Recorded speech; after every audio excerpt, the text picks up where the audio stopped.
All right, I'll turn into English. It's 3 p.m. in Finland and 1 o'clock in UK.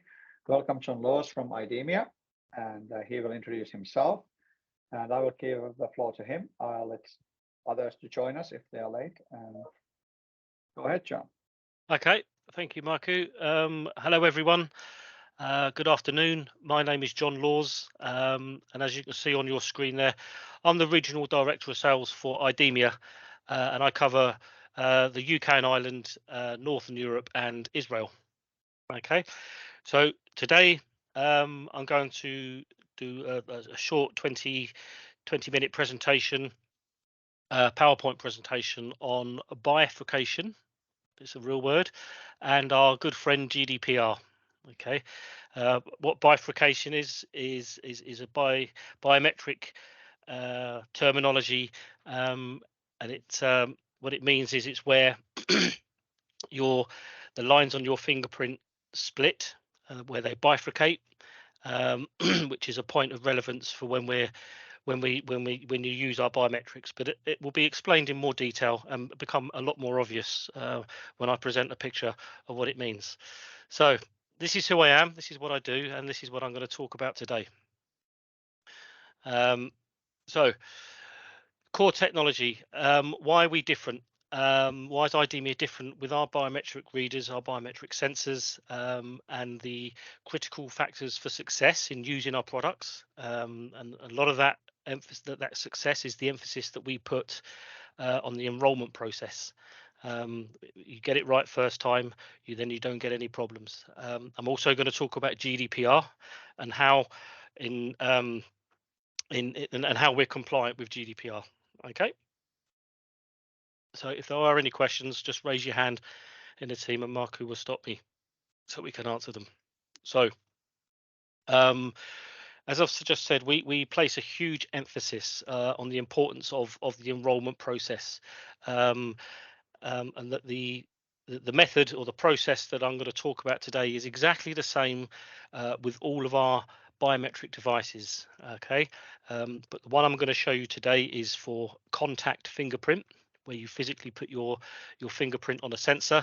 But our other products that we'll be talking about in the future presentations are Morpho Wave product, where it's contactless, you just wave your hand through, and of course facial recognition.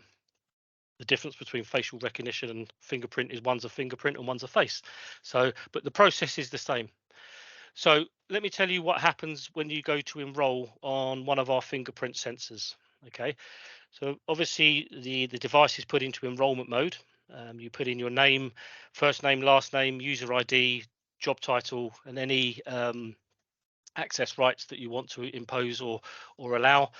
And then the device asks you to start the enrollment process, and it's a very, very simple process. So what happens is you place your finger. In this case, we're going to call it the right index finger. You place your finger onto the sensor, and immediately what happens from there is lots of things go on very, very quickly. One of the first things it does, it ascertains which style of fingerprint that this person has. There's 4 different types. There's a left loop, a right loop, an arch, and a whirl. And again, that will be explained in greater detail in a couple of slides' time. What we're also doing as well is to make sure that the finger that's on that reader is actually a real finger. We have fake finger detection built into all of our sensors. And this stops any fake fingers made of latex, plasticine, plastic, any other connotation that someone might create. So we know that it's a real finger being put in there. We're also looking at checking the existing database to make sure that this fingerprint isn't already enrolled. So you're not duplicating the efforts that's going on. What we also do as well on the second and third times you present your finger during the enrollment process, we're making sure it's the same finger that's being used. So I can't come along, start with my right index finger, and then use my thumb, for example, or get my friend in, my colleague in, to use their fingerprint under my name. So it's doing a lot of different things, a lot of checks. But what we're also looking for are what's known as points of minutiae. Okay, now what that means in real life is points of interest. And those points of interest are the lines in our fingers that are called ridge lines. They have to start somewhere and they have to stop somewhere. So we're mapping those 2 points out on the fingerprints, and we're also looking at, as I mentioned earlier, where the point of these lines, sometimes they bifurcate. And what that means is where they split.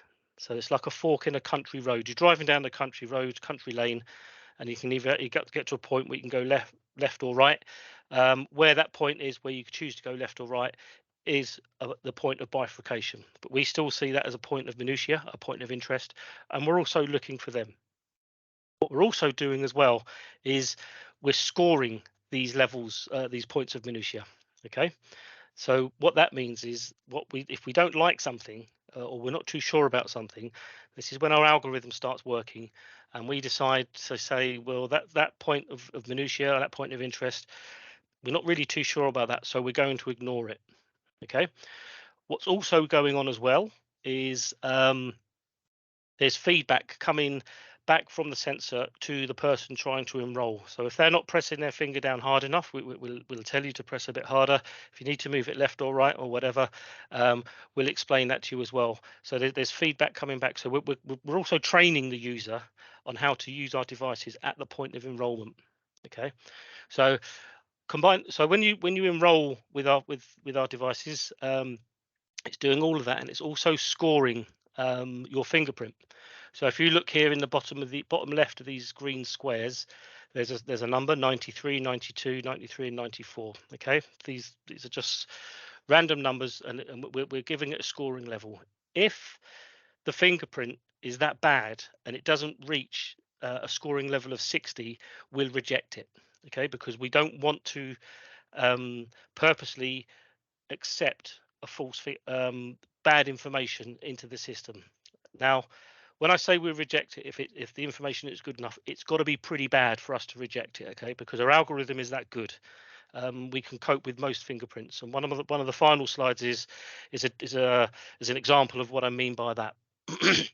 Okay, so what happens then? So you present your finger 3 times, and then what we do, we consolidate all the information that we take off those 3 images that you've presented, and we consolidate it into one image, and we're getting all the information as possible, those points of minutiae I've explained to you.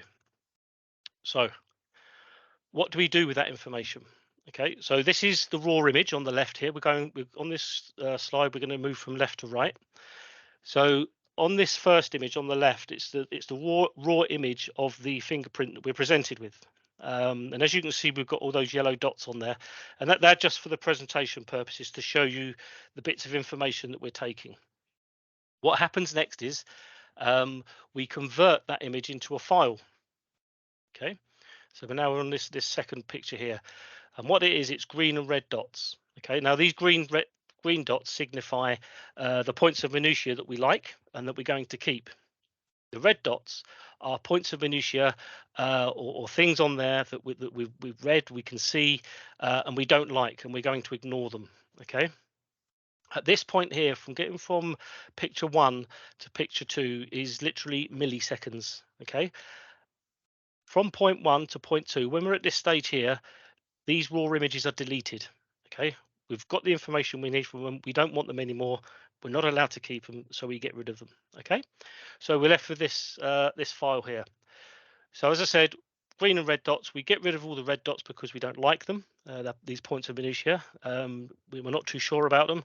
And what we don't want is to accept these points of minutiae where it could be something like a bit of dirt or a sweat pore or some moisture that's on the finger that won't be there when the person comes to verify themselves at the doorway of the office or wherever you're going to position these readers. And so what we don't want is the reader on the doorway to be looking for these points of minutiae that aren't there because they've moved, they've gone. Okay, so we're left with this a clean template of final points of minutiae that we like and we're going to keep, and it satisfies all the requirements that we've set. What we then do, we then encode this template into a binary file. Okay, and then once it's encoded, we then encrypt it. to 257-bit AES encryption. And then that file is either stored on the device itself or onto a smart card. It's totally the choice of the user. It's either or, so they can do what they want with it.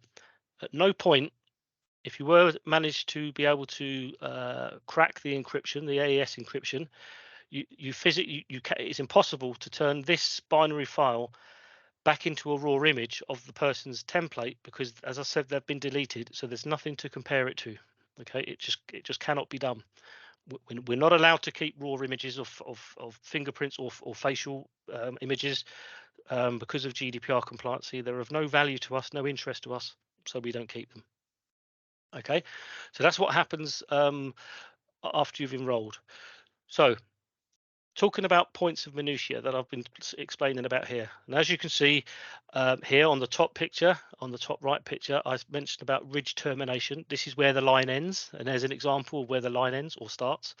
Okay, and the bifurcation, that lovely word bifurcation, this is the fork in the country road that I was explaining about. So here you are driving down the road here, you get to the fork, you can turn left or you can turn right, and it's at that point there where my cursor is pointing is the bifurcation point, and that's a point of interest from us.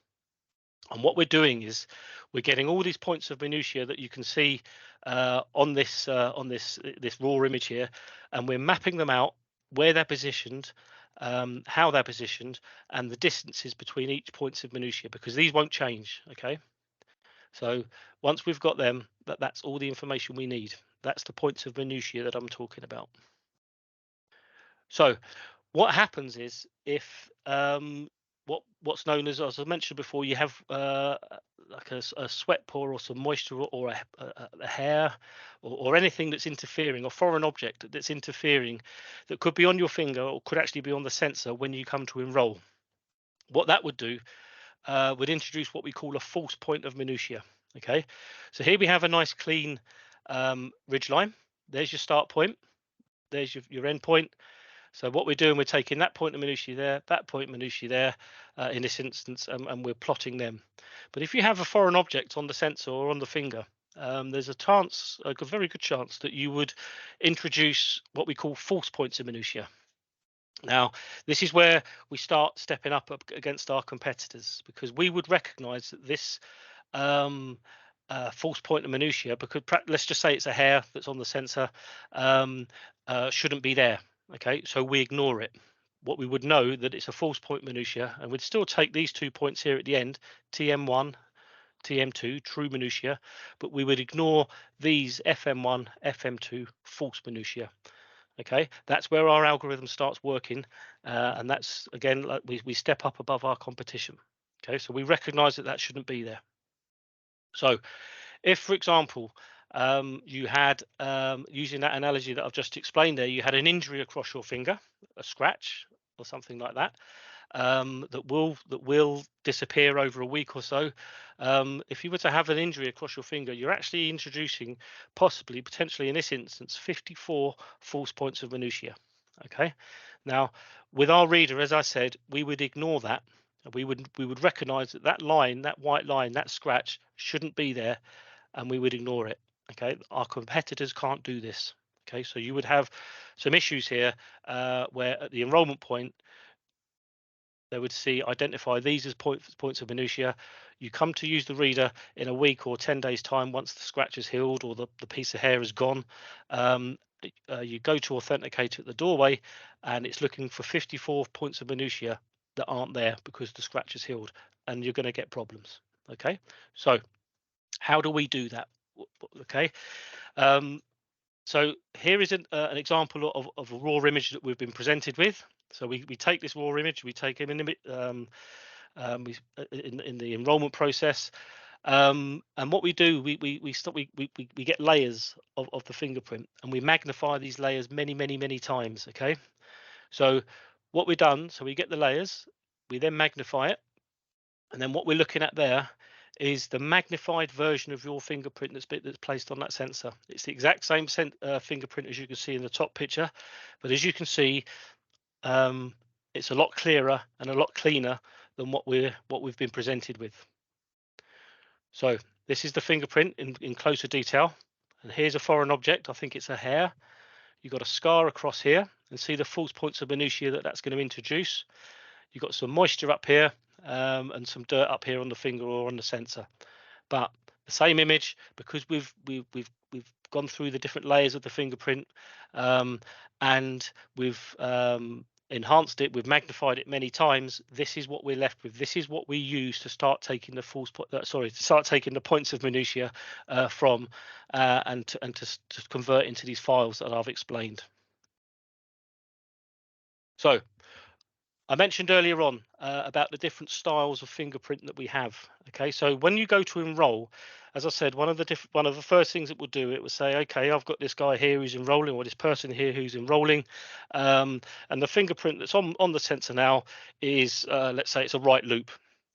Okay, so it would enroll my finger doing that process, and because I've been identified as a right loop, I then get put into the pigeonhole of right loops. Okay, some people might be left loop, some people might be an arch. This is on the database, and some people might be a whirl. So what this means is, when you come to authenticate the doorway, you'll place your finger on the sensor, and one of the first things it does, it says, okay, on this sensor here, this person's trying to get through the door. It's I can see, the sensor says I can see it's a right loop fingerprint. So initially, it will start looking through only the right loop fingerprints in the right loop group, if that makes sense. Okay, if it can't find you in there, it then goes to the next smallest group. So in this case, it would look at the right loops because that's what's been presented. It can't find you, so it would go to the arches at 4%, then it would go to the left loops at 38%, and then up to the whirls at 42%. This is why with our readers, it takes a little bit longer to be falsely rejected, or to be rejected, than it does to be accepted, because when you're going to be rejected, you're actually going through the whole database, and the biggest database you can have is 100,000 people. But yet again, with 100,000 people, to be rejected, it takes less than 2 seconds. Okay, very, very quick. So again, with our sensors, because of the algorithm that we have, and the enhancements it can do, and the size of our sensor, it allows you to actually capture, allows us to capture a lot more information than lower cost sensors. I'll just say that. Okay, so basically, here's an image of a fingerprint up here. Okay, this is the size of a sensor from some of our competitors, and as you can see, all they're going to capture is the information that's inside this red box. Okay, but with our sensors, because of the size of it, and because of our algorithm can cope with the size of this and get all this information in, we get all the information that's inside this red box, and all these other bits of points of minutiae that I've highlighted here in red circles. Okay, so you're getting a lot more information, which therefore makes the user experience a lot better, because you're giving more information to the device, to the algorithm, to make sure it's the right person that's coming in through that doorway. Okay, so an example of some of the fingerprints that we are presented with. These are real live examples that we've been allowed to keep and show. Okay, this person here, this is from a customer in South Africa. Excuse me. This is from a customer in South Africa. He's a mine, or this person's a mine worker, so works in a mine, and you can see he's obviously doesn't wear gloves because it's quite dirty. His fingerprint very, very worn. Okay, and this is enrolled onto one of our systems in South Africa. This person here is a builder, a construction worker in America. You can see he's obviously works a lot harder than I do, and he's got a very damaged fingerprint here. And finally, this person here is a white collar worker, works in a bank, again from America. And you can see this person's fingerprint is quite disastrous. It's, he's obviously, they've obviously done something in the past that has damaged their hands. But again, this is the type of fingerprints that we're quite often presented with, depending on the user case and what we can cope with. because of our algorithm, okay, and they're constantly using our contact readers with all of these fingerprints. At this point, I stress again that we have been given permission to use these images. We don't store images of people's fingerprints or faces, okay. We've had special permission to show these. I've got no idea who the people are, so these are just for presentational purposes only. Okay, so just to confirm, okay, what happens at the point of enrollment is we take these points of minutiae, we change it into a file, we discard these raw images, we do not keep the raw images, we get rid of points of minutiae that we don't like, so we're only keeping stuff that we do like, so make the user experience a lot better and a lot more secure. We convert that into a binary file of zeros and ones, and we encrypt it to AES 257-bit standard. Okay, this file here, this encrypted file, cannot be turned back into this raw image. Okay, this is one of the many reasons why our products are GDPR compliant. So, to finish off, all of the Idemia products are designed and manufactured in France. All of our products are designed and built in our own Idemia factories with Idemia employees. All of the products leverage Idemia AI technology and algorithms. It's all of our stuff. We don't let anyone else use it. We only keep it for our products.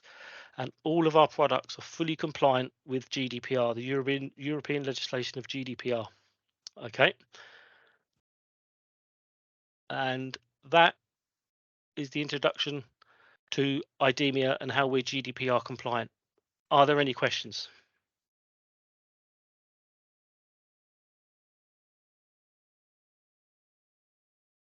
Is everyone still there? Marku? I thought I've been talking to myself for the last 20 minutes. That's like 20 minutes. I know people have been huge. If there's no question, mail. Your line's very bad, Marku. Marku, your line is very bad. You keep breaking up. Okay, it's probably the day. Jos kuulette vielä, niin kiitoksia läsnäolijoille. Meitä saa suoraan idcontrol.fi tietoja tai sitten saada kontaktihenkilöltä. Jos on enempää kysymyksiä, niin lopetellaan tältä päivää. Ja seuraava seminaari on somen tulkijoista 12. päivä huhtikuuta. Kiitokset kaikille.